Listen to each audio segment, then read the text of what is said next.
ஜோதிடத்தை நாடி வந்த அன்பு நேயர்களுக்கு வணக்கமுங்க. எத்தனையோ வீடியோ பார்த்தாலும் இந்த ஒரு வீடியோ உண்மையா கஷ்டப்படுற உங்க வாழ்க்கைய மாற்றப் போகுதுங்க. அப்படி என்ன இந்த வீடியோல இருக்குன்னு தெரிஞ்சுக்கிறதுக்கு முன்னாடி நம்ம சேனலை முதல் முறையா பார்க்குறவங்களா இருந்தா சப்ஸ்கிரைப் பண்ணிக்கோங்க. பெல் பட்டனையும் கொடுத்து ஆல் அப்படிங்கிற ஆப்ஷனை சூஸ் பண்ணி வச்சுக்கோங்க. அப்பதான் நாங்க போடுற ஒவ்வொரு பதிவும் உங்ககிட்ட வந்து சேருமுங்க. எப்பவுமே ஒரு நல்ல விஷயத்தை தொடங்குவதற்கு முன்னாடி எம்பெருமான் முருகனை மனதார வேண்டிக்கோங்க. நீங்களும் நான் சொல்ற மந்திரத்தை சொல்லிக்கிட்டு கமெண்ட் பாக்ஸ்ல ஒரு கமெண்ட் பண்ணிடுங்க. ஓம் முருகா சரணம், ஓம் முருகா சரணம், ஓம் முருகா சரணம். வணக்கமுங்க. அன்பான சிம்மராசி நேயர்களே, உங்களுடைய வாழ்க்கையில இனி வரக்கூடிய காலங்கள் எந்த மாதிரியான மாற்றங்களை கொண்டு வரப்போகுது? உங்களுடைய தொழில், திருமண வாழ்க்கை, குடும்பம், பணவரவு, காதல், படிப்பு, உடல் நலம் மற்றும் மனநிலை எப்படி இருக்கும்? கிரகங்களோட பார்வை மற்றும் இயக்கம் உங்க வாழ்க்கையில எந்த மாதிரியான பலன்களை கொடுக்க போகுது? உங்களுக்கு சாதகமா இருக்க போகுதா இல்ல கவனமா இருக்கணுமா அப்படிங்கிற எல்லா கேள்விகளுக்கும் தெளிவான பதில்களை தெரிஞ்சுக்க இந்த வீடியோவை முழுசா பாருங்க. உங்களுக்கு தேவையான நல்ல வழிகாட்டுதல் நிச்சயமா கிடைக்குமுங்க. நீங்க சூரியனால ஆளப்படுறதுனால எப்பவுமே உங்களுடைய வார்த்தைகள் உற்சாகமாகவும் நேர்மறையான எண்ணங்களோடையும் தன்னிச்சையா செயல்படக்கூடிய திறமையும் உங்ககிட்ட அதிகமாகவே இருக்குமுங்க. சிம்ம ராசி மகம், பூரம், உத்திரம், 1ஆம் பாதம் நட்சத்திரக்காரங்களுக்கு இந்த வாழ்க்கையில எத்தனையோ கஷ்டங்களை எல்லாம் நான் அனுபவிச்சுட்டு வந்துட்டேன். இதுக்கு மேல புதுசா என்ன கஷ்டத்தை நான் பார்க்க போறேன் அப்படின்னு தான் வாழ்க்கையில நடக்கிற எல்லாத்தையுமே சாதாரணமா எடுத்துட்டு ஈஸியா கடந்து போகக்கூடிய அனுபவசாலிகளாகவும் நீங்க இருப்பீங்க. எத்தனையோ கனவுகளோடவும் திட்டங்களோடவும் எதிர்பார்ப்புகளோடவும் தான் இந்த 2026ஆம் ஆண்டை இப்ப நீங்க தொடங்கி இருக்கீங்க. இதுவரைக்கும் உங்க வாழ்க்கையில நடந்த சில பணத்தடைகளுக்கும் ஆரோக்கியம் இல்லாம போனதுக்கும் என்ன காரணமா இருக்கு அப்படின்னா சில நட்சத்திரங்கள்ங்க. வரக்கூடிய நாட்கள்ல நீங்க பணத்தை மற்றவங்களுக்கு கடனா கொடுத்திருப்பீங்க. அதை திரும்ப வாங்க முடியாம இப்ப வரைக்கும் மன உளைச்சலுக்கு ஆளாகி தவிச்சிட்டு இருப்பீங்க. உடம்பு சரியில்லாம போய் ஹாஸ்பிட்டலுக்கும் அதிகமான செலவு செஞ்சிருப்பீங்க. இதுக்கெல்லாம் ஒரு ஜோதிட சூட்சமம் இருக்குங்க. அது என்ன அப்படின்னா பரணி, கார்த்திகை, திருவாதிரை, ஆயில்யம், பூரம், பூராடம், பூரட்டாதி, கேட்டை, விசாகம், சித்திரை, சுவாதி, மகம் இந்த நட்சத்திரக்காரங்க வரக்கூடிய நாட்கள்ல கண்டிப்பா மற்றவங்களுக்கு பணத்தை கடனா நீங்க கொடுக்க கூடாதுங்க. எமர்ஜென்சியை தவிர்த்து சிகிச்சைக்காக நீங்க மருத்துவமனைக்கு எல்லாம் போகக்கூடாதுங்க. தவிர்க்க முடியல அப்படிங்கிற பட்சத்துல நீங்க வெளியூர்களுக்கு பிரயாணம் செல்லலாமுங்க. இதை மட்டும் நீங்க சரியா செஞ்சுட்டாலே உங்களுக்கு 70% பிரச்சனைகள் தீந்துருமுங்க. கூடவே உங்களுக்கு நல்ல செல்வ வளம் பெருகணும், கடன் பிரச்சனைகள் இருக்கக்கூடாது அப்படின்னா உங்களுடைய வீட்டுல பூஜை அறையை நல்லா சுத்தம் செஞ்சுட்டு தானிய லட்சுமியோடைய புகைப்படத்தை வச்சு நவதானியங்களோட அரிசி, பருப்பு, உப்பு, சர்க்கரை இதையெல்லாம் ஒரு சின்ன மண் கலசத்துல நிரப்பி வச்சு தினமும் விளக்கேற்றி வழிபாடு செய்யலாமுங்க. இதை தினமும் செஞ்சுட்டு வந்தா உங்களுடைய வீட்டுல என்னைக்குமே உணவு பஞ்சம் இருக்காதுங்க. செல்வ வளம் அதிகரிக்குமுங்க. உங்களுடைய கடன் சுமை குறையுமுங்க. விவசாயிகளுக்கு உற்பத்தி அதிகரிக்குமுங்க. உங்களுடைய பொருளாதார நிலை உயருமுங்க. வணிகம் சம்பந்தமா நீங்க எடுக்கக்கூடிய முயற்சிகள்ல தடைகள் வந்தாலும் உங்களுடைய விடாமுயற்சி மற்றும் புதிய புதிய சிந்தனைகள் காரணமா அதுவெல்லாம் உங்களுக்கு நல்ல பலன்களை கொடுக்க போகுதுங்க. பணம் கொடுக்கல் வாங்கல்ல பாத்தீங்கன்னா இதுவரைக்கும் உங்களுக்கு தடைகள் எல்லாம் இருந்திருக்குமுங்க. இந்த காலகட்டத்துல பிற்பகுதியில உங்களுக்கு சாதகமான முடிவுகள் கிடைக்குமுங்க. கடந்த சில மாதங்களா பாத்தீங்கன்னா உங்க வாழ்க்கையில நடந்த சம்பவங்கள், ஏமாற்றங்கள், துரோகங்கள் எல்லாமே உங்களுக்கு மிகப்பெரிய ஒரு அனுபவத்தை கொடுத்திருந்தாலும் சில விஷயங்களை எல்லாம் இப்ப வரைக்கும் உங்களால ஜீர்ணிக்க முடியலைங்க. அதனாலேயே நிறைய நேரங்கள்ல மனசு வெறுத்து போய் இந்த வாழ்க்கையில இதுக்கு மேல நான் என்ன கஷ்டப்பட வேண்டி இருக்கு, எனக்கு இந்த வாழ்க்கையே பிடிக்கல அப்படின்னு சொல்லிட்டு இருப்பீங்க. இப்படி ஒரு வாழ்க்கை எனக்கு அமைஞ்சதுக்கு நான் வாழாமையே இருந்திருக்கலாம் அப்படின்னு கூட நெகட்டிவான எண்ணங்கள் உங்க மனசுல வருமுங்க.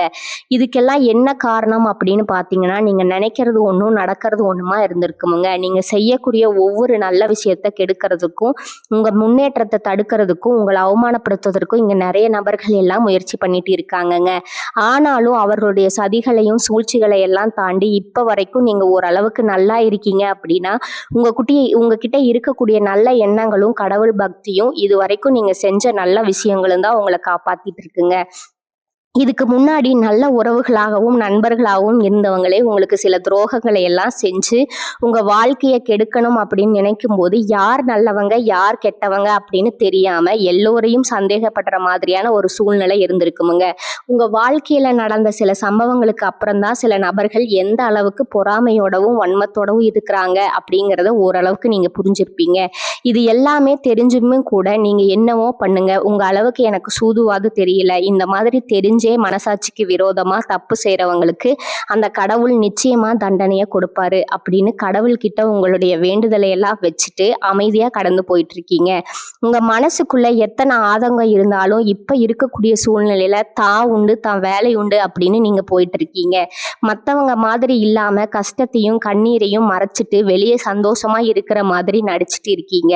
இந்த வாழ்க்கை உங்களை எப்படி புரட்டி போட்டாலும் முடக்கி வச்சாலும் நீங்க எப்பவும் போல சாதாரணமாவே இருக்கிறதால உங்களை சுத்தி இருக்கிறவங்க எல்லாருமே இவங்களுக்கு என்னப்பா ஓஹோன்னு ஜாலியான வாழ்க்கை வாழ்றாங்க அப்படின்னு சொல்லுவாங்க. ஆனா மனசுல நிம்மதி இல்லாம வயிறார சாப்பிட முடியாம நிம்மதியா தூங்க முடியாம எவ்வளவு கஷ்டப்படுறீங்க அப்படிங்கிறது உங்களுக்கு மட்டும்தாங்க தெரியும். இந்த மாதிரி உங்க வாழ்க்கையில திடீர்னு ஒரு பிரச்சனை அப்பப்போ வந்துட்டு தாங்க இருக்கும். அதையெல்லாம் எல்லா இடத்துலயும் நீங்க கடந்து வந்துட்டு தான் இருக்கீங்க. இந்த மாதிரி நீங்களா ஏதோ தடுமாறி எந்திரிச்சு நிக்கிறப்போ உங்களை குறை சொல்றதுக்குன்னே நிறைய பேர் தேடி வருவாங்க. நீங்க 1000 நல்ல விஷயம் செஞ்சாலும் அதையெல்லாம் பாராட்டி ஒரு வார்த்தை கூட சொல்ல மாட்டாங்க. அதுவே உங்களுக்கு தெரியாம ஒரு தப்பு நடந்துட்டாலோ உங்களுக்கு சம்பந்தமான ஒருவர் தப்பு செஞ்சுட்டாலோ அதை இந்த உலகத்துல யாருமே செய்யாத தப்பு மாதிரி குத்தி காட்டிட்டே இருப்பாங்கங்க. அவங்களுடைய நோக்கம் என்னவா இருக்குன்னா நீங்க நல்லா இருக்கணும் அப்படிங்கிறத விட நீ முன்னேறிடக்கூடாது அப்படிங்கிறதுல ரொம்பவே கவனமா இருப்பாங்கங்க. நண்பர்களா இருந்தாலும் சரி சொந்தக்காரங்களா இருந்தாலும் சரி அவங்க தேவைக்குனா மட்டும் உங்ககிட்ட வந்து பழகுவாங்க. அந்த தேவை முடிஞ்சு அப்படின்னா உங்களை விட்டு விலகி போயிடுவாங்கங்க. இப்படி மற்றவங்களுக்காக எல்லா விஷயத்தையும் செய்யக்கூடிய உங்களுக்கு ஏதாவது ஒரு அவசரம் ஒரு உதவி தேவைப்படுது அப்படின்னு போய் நின்னா உங்களுடைய சூழ்நிலையை புரிஞ்சுக்காம அவங்க 1000 கேள்விகளை கேட்டுட்டு அதுக்கப்புறமா சின்னதா ஒரு உதவி செய்வாங்க. இதையெல்லாம் நினைக்கும் போது நீங்க எப்படி அவங்களுக்கு உதவி செஞ்சு ஏமாந்துருக்கீங்க அப்படிங்கிறத இப்பதான் நீங்க புரிஞ்சுப்பீங்க.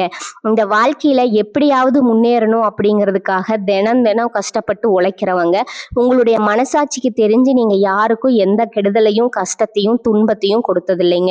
ஆனாலும் உங்களுக்கு மட்டும் ஏன் இந்த மாதிரி கஷ்டங்கள் வருது பிரச்சனைகள் வருது அப்படின்னு பாத்தீங்கன்னா நீங்க நல்லவங்களா தான் இருக்கீங்க, நல்ல விஷயங்களை தான் செய்றீங்க. ஆனாலும் உங்களை சுத்தி இருக்கக்கூடிய மனிதர்கள் அந்த மாதிரி நினைக்கிறது இல்லைங்க. நீங்க என்னதான் பிரச்சனைகள் எல்லாம் தவிர்த்துட்டு வந்தாலும் ஏதாவது ஒரு சூழ்நிலையில பிரச்சனையும் கஷ்டமும் உங்களை தேடி வந்துட்டு தான் இருக்குங்க. ஆனா இனி வரக்கூடிய நாட்கள்ல உங்களுக்கு சந்தோஷத்தையும் மன மகிழ்ச்சியும் கொடுக்கக்கூடிய ஒரு காலகட்டமா இருக்க போகுதுங்க. இது நாள் வரைக்கும் பாத்தீங்கன்னா உங்க வாழ்க்கையில நடந்த கெட்ட விஷயத்தை எல்லாமே மறந்துடுங்க. இனி வரக்கூடிய நாட்கள்ல உங்களுக்கு எப்படிப்பட்ட நன்மைகள் எல்லாம் கிடைக்க போகுது, எந்த இடத்துல நீங்க கவனமா இருக்கணும் அப்படிங்கிறத நீங்க மனசுல வச்சுக்கணுமுங்க. இனி வரக்கூடிய காலகட்டத்துல சனியுடைய வக்ர நிவர்த்தியும் குருவனுடைய பயிற்சியும் சுக்கிர பயிற்சியும் சூரிய பயிற்சி ராகு கேது பயிற்சிகள் அப்படின்னு கிட்டத்தட்ட 5 பயிற்சி பலன்கள் எல்லாமே உங்களுக்கு இந்த 2026ஆம் ஆண்டுல முழுமையான பலன்களை கொடுக்க போறாங்கங்க. அதனால இந்த காலகட்டங்கள்ல எதையெல்லாம் நீங்க இழந்துட்டோம் எதையெல்லாம் நீங்க மீட்டு எடுக்கணும் அப்படின்னு நினைச்சிருக்கீங்களோ அதையெல்லாம் நிச்சயமா உங்களுக்கு கிடைக்க போகுதுங்க. சுக்கிர பயிற்சிகள் மூலமா உங்களுக்கு பொருளாதாரத்துல நல்ல முன்னேற்றம் ஏற்பட போகுதுங்க. பெற்றோர்களுடைய உடல் நலத்துல கொஞ்சம் கவனம் தேவைங்க. இதுவரைக்கும் உங்களுடைய பணம் ஹாஸ்பிட்டல் செலவுகளுக்கோ கடனுக்கு வட்டி கட்டுறது வண்டிகள் பழுதாகி அதுக்காக செலவு செய்யறது மற்றவங்களுக்கு பணம் கொடுத்துட்டு அந்த பணம் திரும்ப வராம கஷ்டப்பட்டது இந்த மாதிரியான சம்பவங்கள் எல்லாம் நடந்திருக்குமுங்க. இதற்கு பிறகு நீங்க பணத்தை சுப செலவுகளுக்காக செய்யணுமுங்க. நல்ல விஷயங்களுக்கு பணத்தை செலவு செய்யும் போது உங்களுடைய கடன் சுமை பாதிக்கு மேல குறையுமுங்க. தாய் வழியாக ஆதரவு கிடைக்குமுங்க. தொழில் செய்யக்கூடிய இடத்துல உங்களுடைய திறமைகள் வெளிப்படுமுங்க. வேலை செய்யக்கூடிய இடத்துல உங்களுடைய உயர் அதிகாரிகளோட ஆதரவு உங்களுக்கு திருப்தியா இருக்குமுங்க. சுப செய்திகள் எல்லாமே உங்களை வந்து சேருமுங்க. பூமி வாங்கக்கூடிய யோகம் உண்டுங்க. வீடு கட்ட ஆரம்பிச்சு அந்த வேலைகள் பாதியில நிக்குது அப்படின்னா அந்த வேலைகள் எல்லாமே உங்களுக்கு சிறப்பா முடியுமுங்க. உடன்பிறப்புகளினோட திருமண முயற்சிகள் கை கூடுமுங்க. புதிய வாகனங்கள் வாங்குறதுல ஆர்வம் காட்டுவீங்க. தொழில்ல எதிர்பார்த்ததை விட கூடுதலான லாபம் கிடைக்குமுங்க. ஆரோக்கியம் சீராகி உற்சாகத்தோடு எல்லா வேலையும் செய்வீங்க. அரசு வேலைகள்ல இருக்கிறவங்களுக்கு மேலதிகாரிகளுடைய ஆதரவு கிடைக்குமுங்க. உங்களை விட்டு விலகி சென்ற சொந்தங்கள் எல்லாமே திரும்ப வந்து சேருவாங்க. சகோதர ஒற்றுமை வலுப்படுமுங்க. நிழல் கிரகங்களான ராகு கேது பயிற்சியில பாத்தீங்கன்னா உங்களுக்கு மறக்க முடியாத சில சம்பவங்கள் எல்லாமே உங்களுடைய வாழ்க்கையில நடக்குமுங்க. இந்த காலத்துல குடும்பத்திலையும் தொழிலையும் நீங்க கூடுதலா கவனம் செலுத்தணுமுங்க. உங்களுடைய கடின உழைப்பால லட்சியத்தை அடையணும் அப்படிங்கிறதுக்காக ஒரு பிளான் போட்டு வச்சிருப்பீங்க. அதெல்லாம் உங்க கையில கிடைக்கிற நேரத்துல சில தடைகள் வந்து சேருமுங்க. வியாபாரத்துல போட்டிகளை எல்லாம் நீங்க சந்திக்க வேண்டியது இருக்குமுங்க. குடும்ப உறவுகள்ல நீண்ட காலமா இருந்த திருமண தடைகள் எல்லாமே நீங்குமுங்க. கல்யாண பேச்சு கைகூடுமுங்க.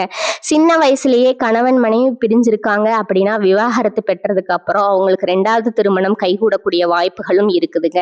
தன்னம்பிக்கையும் தெய்வ நம்பிக்கையும் அதிகமாக தேவைப்படுமுங்க. இந்த காலகட்டத்துல ஆரம்பத்துல உங்களுடைய வளர்ச்சிக்கு காரணமா இருந்தவங்களே உங்களுடைய வளர்ச்சியை பார்த்து பொறாமப்பட்டு எதிரிகளா மாறக்கூடிய சூழ்நிலையும் இருக்குதுங்க. குடும்ப தலைவிகளுக்கு குடும்ப உறுப்பினர்களாலேயே சில தவறான புரிதல் மற்றும் அளவுக்கு அதிகமான சிந்தனையால மன அழுத்தத்துக்கு ஆளாகி உடல் ஆரோக்கியம் பாதிக்கப்படுமுங்க. உடல் பருமன் அதிகரிக்கக்கூடிய சூழ்நிலை இருக்குதுங்க. சின்ன சின்ன விஷயத்துக்கு எல்லாம் கோவப்படுவதை தவிர்க்கணுமுங்க. இந்த மன அழுத்தத்தை குறைக்கிறதுக்கு ஆன்மீக வழிபாடு அவசியமுங்க. தியானம் செய்யறது, யோகா பண்றது, தன்னுடைய உடல் நலம் எவ்வளவு அவசியம் அப்படிங்கிறத சுயமா புரிஞ்சுக்கிறதன் மூலமா இந்த பிரச்சனைகளை எல்லாம் தவிர்க்கலாமுங்க. நீங்க கணவனா இருந்தாலும் சரி, மனைவியா இருந்தாலும் சரி, உங்களுடைய வாழ்க்கை துணை மேல அதிகமா அன்பு காட்டுங்க. அவங்க எந்த விஷயத்த செஞ்சாலும் அதுல இருக்கக்கூடிய நல்ல விஷயத்த சொல்லி பாராட்டுங்க. சில நேரத்துல உங்களுக்காகவே அவங்க மெனக்கிட்டு ஏதாவது ஒரு விஷயத்த செய்வாங்க. அந்த விஷயத்த நீங்க பாராட்டும் போது அன்பு அதிகரிக்குமுங்க. அன்பு அதிகரிச்சதுன்னா சின்ன சின்ன குறைகள் கூட உங்க 2 பேருக்குமே தெரியாதுங்க. குழந்தைகளுக்காகவும் குடும்பத்திற்காகவும் அதிக முக்கியத்துவம் கொடுத்து நேரத்தை செலவிடுங்க. கணவன் மனைவிக்கிடையே அந்யோன்யம் அதிகரிக்குமுங்க. குடும்பத்துல ஒற்றுமையும் சந்தோஷமும் நீண்ட நாளுக்கு தொடர்ந்து வருமுங்க. தொழிலை பொறுத்த வரைக்கும் நீங்க செய்யக்கூடியது சின்ன தொழிலா இருந்தாலும் சரி, பெரிய தொழிலா இருந்தாலும் சரி, எதிர்பார்த்த அளவுக்கு லாபம் கிடைக்காம ஒரு மந்தமான சூழ்நிலை இருந்திருக்குமுங்க. இதற்கு பிறகு நல்ல நல்ல வாடிக்கையாளர்கள் கிடைப்பாங்க. உண்மையான வேலையாட்கள் கிடைப்பாங்க. நீங்க எதிர்பார்த்த மாதிரி நல்ல லாபம் கிடைக்குமுங்க. புதிய கிளைகளை எல்லாமே தொடங்குவீங்க. வங்கிகளிடமிருந்து உங்களுக்கு நிதி உதவி கிடைக்குமுங்க. பணப்புழக்கம் அதிகரிக்குமுங்க. வாடகை இடத்துல இருக்கிறவங்க புதிய இடங்களை வாங்குவீங்க. சிலருக்கு பார்த்தீங்கன்னா வேலை செய்யக்கூடிய இடத்துல வேலை செய்யறவங்களோட சின்ன சின்ன பிரச்சனைகள் வருமுங்க. செய்யாத தவறுகளுக்கும் பழி ஏத்துக்கிற மாதிரி இருக்குமுங்க. தெரிஞ்ச சிலர் அவங்களுடைய உழைப்பை திருடுவாங்க. உங்களுடைய திறமைகளுக்கும் உண்மையான உழைப்புக்கும் மதிப்பு கொடுக்க மாட்டாங்க. இதனாலேயே இந்த வேலையில தொடரலாமா இல்ல வேற வேலைக்கு போகலாமா அப்படின்னு 2 விதமான மனநிலை இருந்துட்டு இருக்குமுங்க. இந்த மாதிரியான குழப்பமான சூழ்நிலையில அவசரப்பட்டு எந்த முடிவுகளையும் எடுக்காம நிதானமா யோசிச்சு முடிவுகளை எடுக்கும்போது அதெல்லாம் உங்களுக்கு நல்ல பலன்களை கொடுக்குமுங்க. அரசு வேலைகள் மற்றும் போட்டித் தேர்வுகளுக்கு படிச்சுட்டு இருக்கிறவங்களுக்கு உங்களுடைய விடாமுயற்சி மற்றும் கவன சிதறல் இல்லாம தொடர்ச்சியா பயிற்சி செய்யும் பொழுது இந்த 2026ஆம் ஆண்டுல நிச்சயமா அரசு வேலை கிடைக்க போகுதுங்க. உங்களை பொறுத்த வரைக்கும் நீங்க தனியா இருக்கும்போது சாதாரணமா தான் இருப்பீங்க. உங்களுடைய சிந்தனை எல்லாமே நல்ல விதமா தான் இருக்குமுங்க. ஆனா உங்களுடைய சேர்க்கை மற்றும் தவறான நண்பர்களுடைய சேர்க்கை வந்துச்சுன்னா தேவையில்லாத போதை பழக்கத்திற்கு அடிமையாகிறதும், கஷ்டப்பட்டு உழைச்சு சம்பாதிச்ச பணத்தை தவறான இடங்கள்ல முதலீடு செஞ்சு ஏமாறக்கூடிய வாய்ப்புகளும் அதிகமாக இருக்குதுங்க. அதனால நண்பர்களை தேர்ந்தெடுக்கும் பொழுது உங்களுக்கு கூடுதலான கவனம் ரொம்பவே முக்கியமுங்க. புதிய தொழில் மற்றும் முதலீடுகள் செய்யும் பொழுது அது நல்லதா கெட்டதா அப்படின்னு எல்லா இடத்துலையும் ஆராய்ஞ்சு பார்த்து முடிவெடுப்பது உங்களுக்கு நல்ல பலன்களை கொடுக்குமுங்க. என்னதான் உங்களை வீழ்த்தணும், உங்களை தோற்கடிக்கணும், உங்களை கெடுக்கணும் அப்படின்னு எத்தனை பேர் முயற்சி செஞ்சாலும் அந்த முயற்சிகளை எல்லாம் தோற்கடிப்பீங்க. அவங்கள நீங்க ஜெயிச்சு வருவீங்க. போலியான உறவுகள் மற்றும் விரும்பத்தகாத நபர்கள் உங்களை விட்டு விலகி போவாங்க. புதிய நண்பர்களுடைய சேர்க்கை உங்களுக்கு ஆறுதலை கொடுக்குமுங்க. இந்த மாதிரி புதுவிதமான மாற்றங்கள் எல்லாமே உங்க வாழ்க்கையில நடக்க போகுதுங்க. இந்த சேனல் உங்களுக்கு பிடிச்சிருந்தா லைக் பண்ணிக்கோங்க, ஷேர் பண்ணிக்கோங்க. வாழ்க வளமுடன், வாழ்க பல்லாண்டு. நன்றி, வணக்கம்.